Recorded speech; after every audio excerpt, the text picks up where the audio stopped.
I bring greetings to you, countrymen and women, both in Zambia and here in Barotseland. My name is Madam Sylvia Namwangonawa, and I'm President of Liberty Democratic Party. I'm going to speak to you today. I need you to lend me your ears and be very attentive to what I'm going to say. I'm going to talk about Zambia, the failed unitary state. Zambia, the failed unitary state. On 6th August, on a Thursday afternoon in 1964, there was a meeting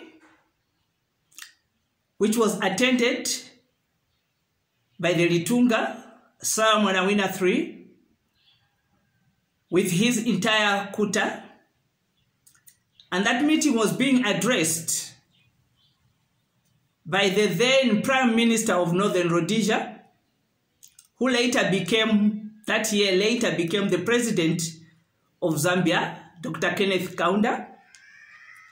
He addressed the meeting, and in that meeting, this is what he declared. He changed the structure and the position of the provincial commissioner, because that's what it was called then. They were provincial commissioners, but they were the overseers. They were the leaders, the heads of government as a protectorate then. The Litunga then was the head of the Barotseland Protectorate Nation, as it was called, Sir Mwanawina III.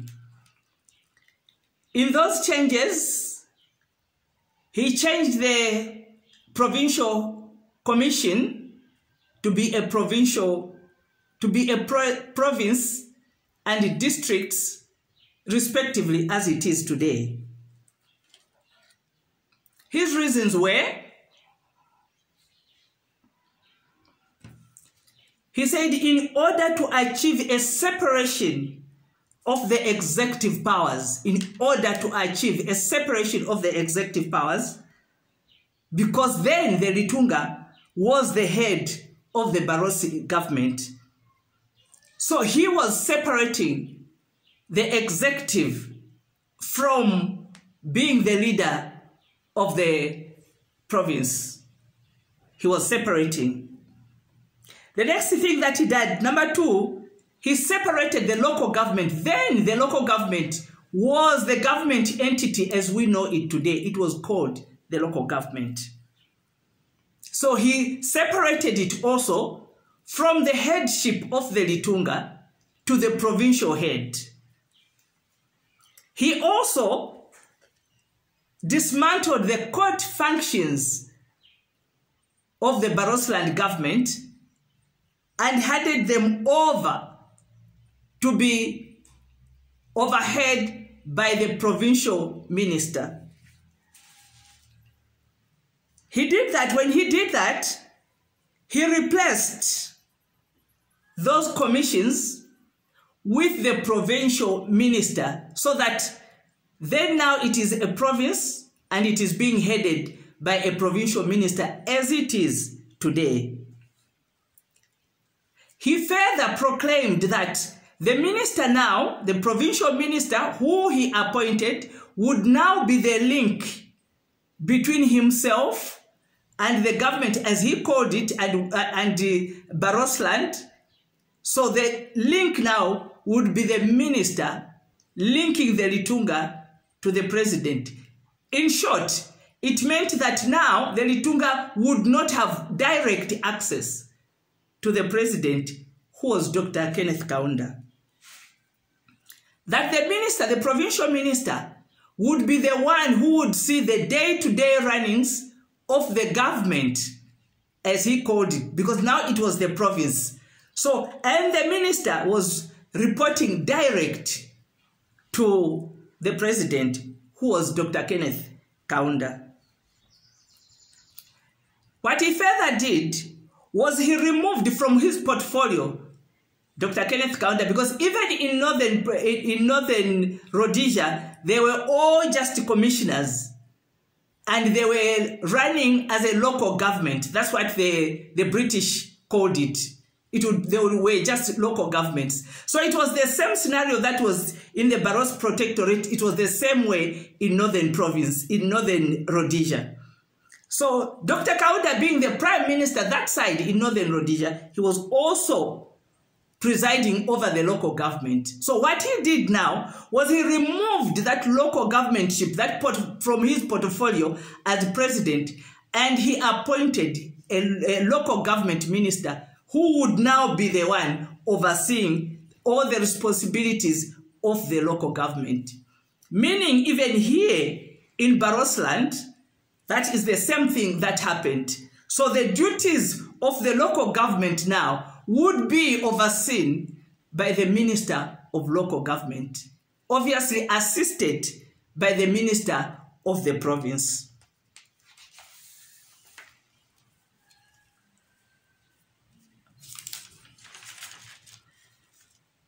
So what has he done? What has he done? He has reduced the authority of the local government together with its functions, which was being headed by the Litunga. He has reduced the kingdom now to a mere province, so that the Litunga now would be at the same level with the provincial minister. That's what he has done.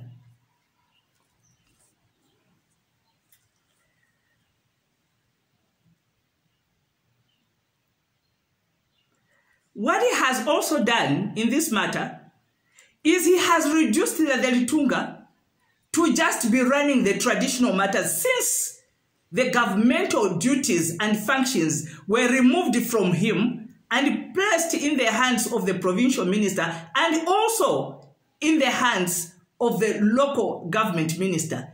It meant that now the Litunga, who was the head of the government, the local government as it was called, who was the head of the Barotse national government, now was reduced and just pushed to dealing with traditional matters.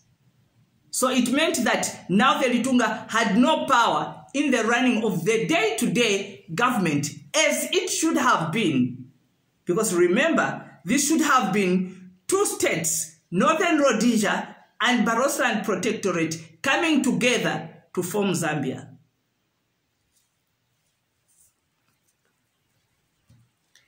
This changed the status of the Barotse monarchy. It changed the status of the Barotse monarchy to a paramount chief. With these changes, what that meant then was that he politicized the monarch. He politicized the kingdom, as well as politicizing the province as it was called. This was the Lozi monarch. So when he makes those changes, changing them from him being the Litunga, from him heading the government, and reducing him to the level of a paramount chief, and bringing a minister to come and head the province, it means the two positions were now politicized.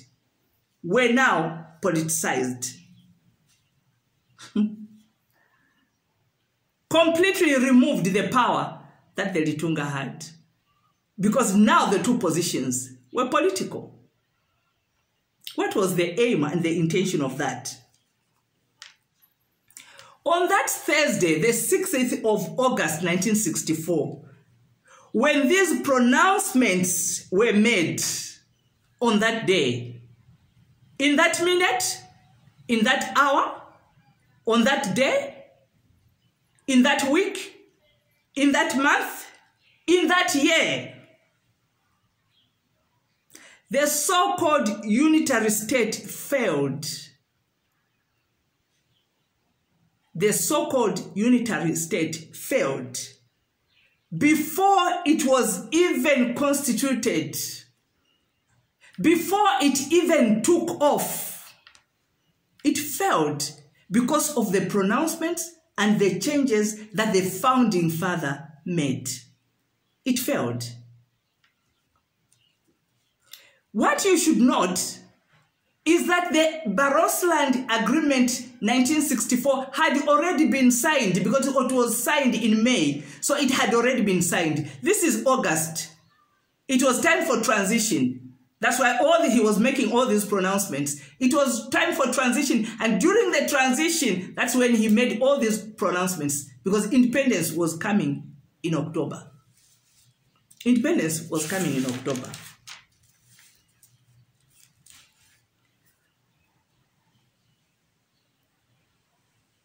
The founding father, the founding father of the so-called Zambia, the founding father of the so-called Zambia, who was Dr. Kenneth Kaunda, belittled, demeaned, reduced, and insulted the Litunga of Barotseland, who was the king of Barotseland, together with the Lozi people, together with Malozi. He belittled our Litunga. He demeaned our Litunga. He reduced our Litunga from king to being a paramount chief. He insulted our Litunga, together with the Lozi people. And this was the beginning of the political lie. This was the beginning of the political lie. This political lie originated from the executive. There are 3 arms of government in Zambia. 3 arms of government. That is the executive, legislature, and judiciary. This political lie originated from the executive, who was the founding father. He was the executive, the founding father. It trickled down to the legislature, because the legislature now is parliament, and I spoke about this earlier on. It's parliament. As they continued to endorse the lies when they knew very well that what was being brought to them was a lie, they kept on endorsing it. And I told you in my last address, I said parliament was founded on a lie. It was founded on a lie. They continued to endorse the lie.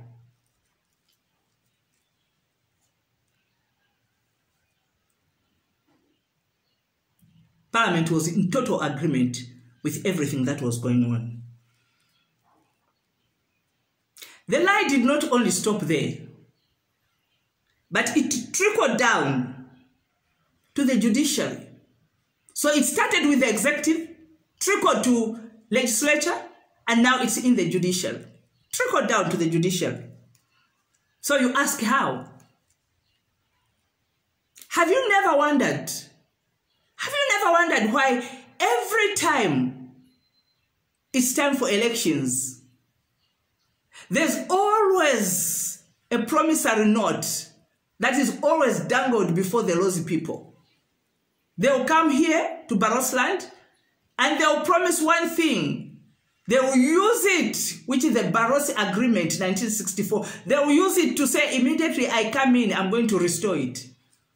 Every presidential aspirant uses that. They use that card all the time. Because they know immediately they talk about that, we shall listen to them and we'll give them a vote. So they have used that over and over and over again. Starting from President Chiluba to President Mwanawasa, President Arabi Banda, President Sata,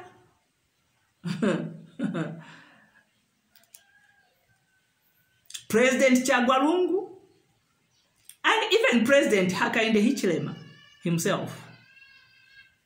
The same card, Barotseland Agreement. So the lie, the political lie, did not stop there. It entered the judiciary.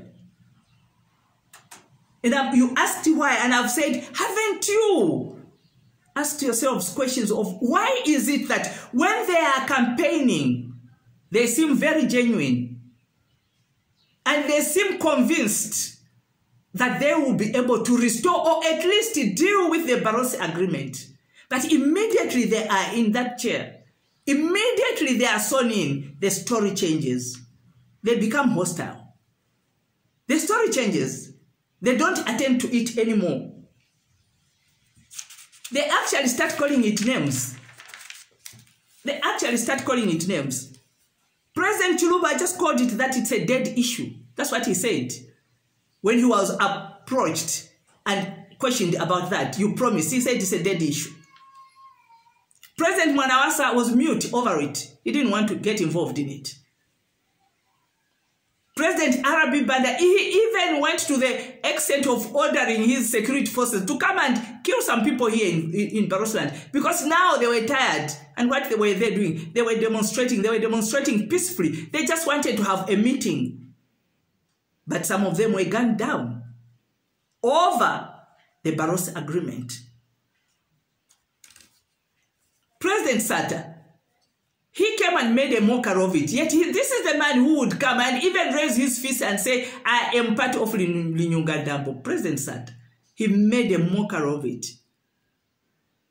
Even said, you know what, when you are looking for a woman, you can tell her anything. Immediately she's in your house. That's it. You've got her. He made a mockery of the promise that he was making. Political lie is what I'm talking about. President Chagwalungu completely removed it even from the from the constitution. in his amendments in 2016, he removed it. As for President Hakainde Hichilema, I'm sure he was very genuine when he was promising that he would deal with the Barotseland agreement in 1964. I'm sure he was very, very genuine. Because I believe so. Because President HH was one of those people during 2012. During 2012, when resolutions were being passed by the BNC, Barotseland National Council, which is the highest order in Barotseland. And there were representatives from other countries, from America, from Britain. There were representatives. Even President HH was there.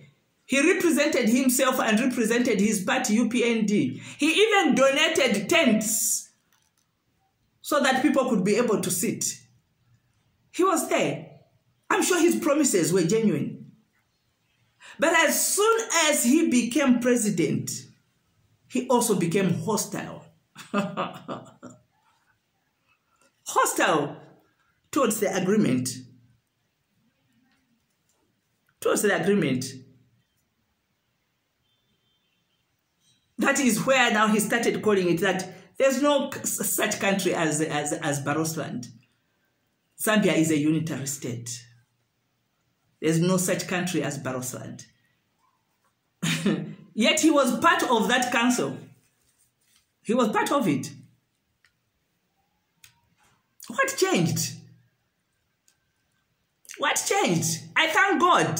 You know, I'm a woman of God. I'm a reverend. I thank God for revelation knowledge. You know, when the cup is full, when the cup is full, the word of God says when your cup is full, it will overflow. And overflowing means you will start being exposed. Whatever you have been doing, you will start being exposed. The cup will overflow when it is full. The cup of Zambia, mistreating, exterminating, marginalizing Barotseland and lying to us and perpetuating the political lie. Your cup is full. So now it is overflowing. Your cup is full. And I want to tell you this. Listen very carefully. I want to tell you this. That no president, no president past, present, or in the future has power to deal with the Barotseland agreement. They have no power to reconstitute the Barotseland agreement and put it back into the constitution. They don't have that power.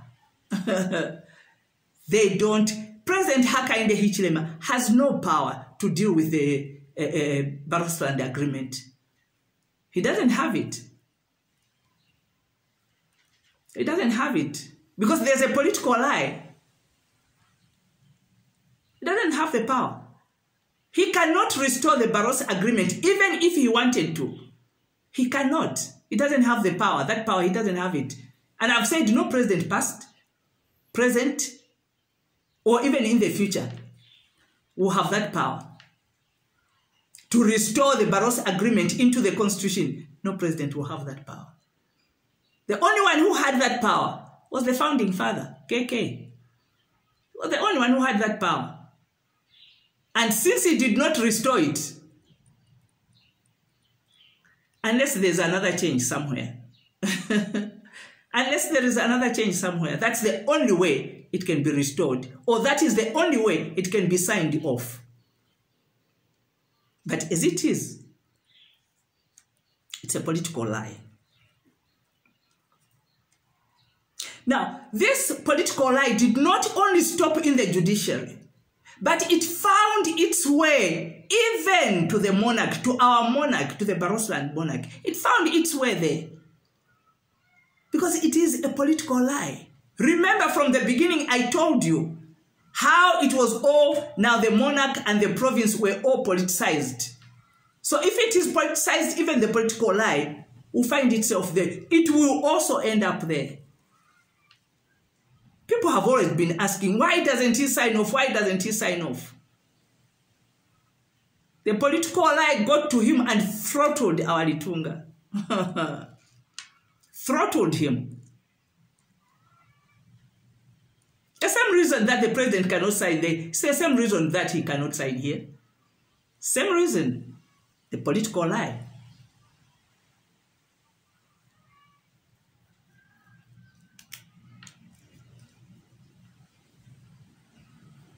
It's a pity, it's unfortunate that even the judiciary got entangled in it, but because it is a political lie. But you see, while the founding father thought that he had sealed all the loopholes, he forgot one thing. You see, the thing about a lie is you have to keep lying. You have to keep lying to cover up this lie, that lie, that lie. He forgot one thing, and that is the Barotseland people. The Barotseland people, Malozi, he forgot us. He forgot that we were there and that ultimately we are the ones that have the power. We have the power to revert ourselves to our original status quo. To revert ourselves to our original status quo. It's not our fault. Zambia, you can't blame us. You can't blame us. Zambia, you raped the Barotseland Agreement 1964. You raped it. You sabotaged it. That was your only chance for Zambia and Barotseland to form a unitary state. But you raped it yourselves. You sabotaged it yourselves. And now it is a failed unitary state. It has failed. It has failed. Your so-called unitary state has failed. Our founding father, KK, did not release the presidency after he left that chair. Because in releasing the presidency to the subsequent presidents who were taking over, in releasing that presidency, how could he? He couldn't have. Because of the political lie that he had perpetuated all those years. But in not releasing the presidency to the subsequent presidents who were coming to sit in that chair, the political lie is being perpetuated. Anything that is founded on a lie does not grow because a lie has no roots. Zambia, unfortunately, was founded on a lie. That political lie. And that is why you keep asking, Zambians, you keep asking, but what is wrong with us? Why don't things work for us? First of all, KK should have handed over the presidency, released the presidency, and dealt with the political lie.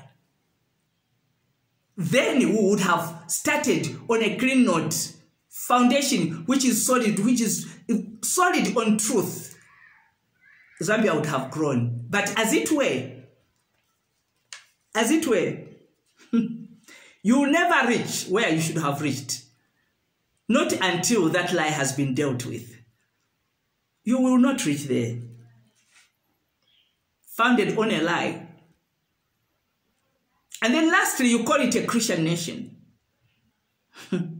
You call it a Christian nation. You call in Zambia is a Christian nation. That doesn't help you. Because God cannot be mocked. That does not help you because God cannot be mocked.